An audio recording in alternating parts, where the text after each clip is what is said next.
itching hiccups, and death. Yes, you heard that right. Death.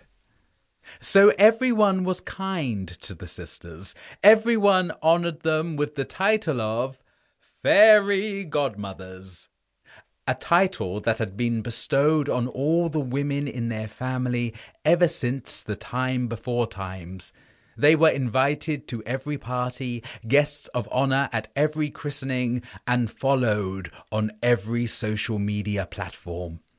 So none of them were surprised when the invite arrived for the christening of Queen Araminta's daughter, baby Princess Rose.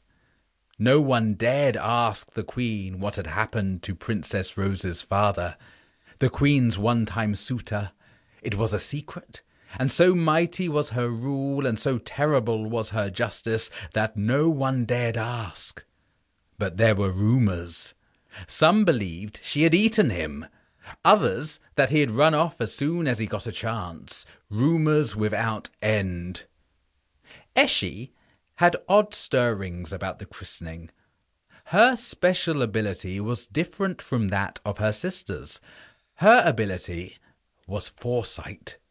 Eshe could glimpse the future.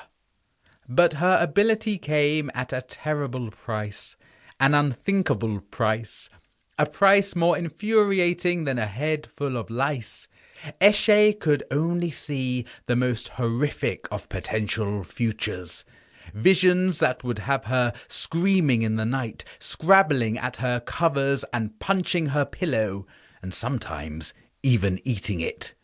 Waking her sisters, who'd comfort her with worried looks.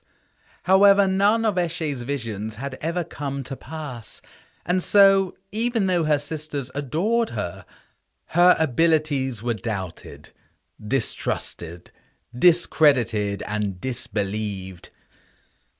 "Do you think you could predict one true thing, Eshe?"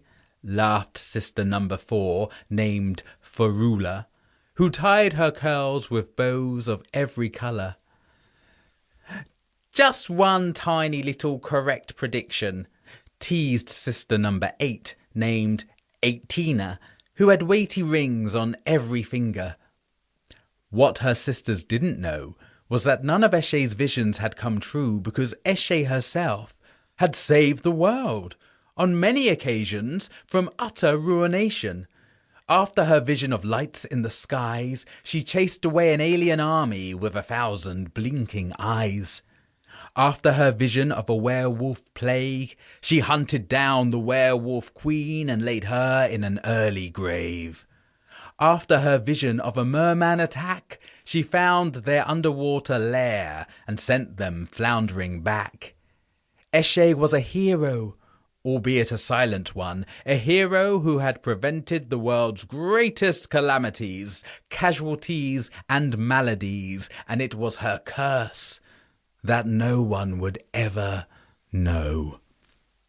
When the invites to Princess Rose's christening arrived, Eshe was struck by another vision, not a usual vision, of drought or zombie apocalypse or meteor strike. This was far more terrifying. In her vision, she saw a world blanketed in thorns, hungry, biting thorns that grew without end over buildings and streets. Through windows and over furniture, she saw hordes of people running from the creeping barbed vines. She saw armies from countless kingdoms battling the vines with swords, axes, shears, and weed killer.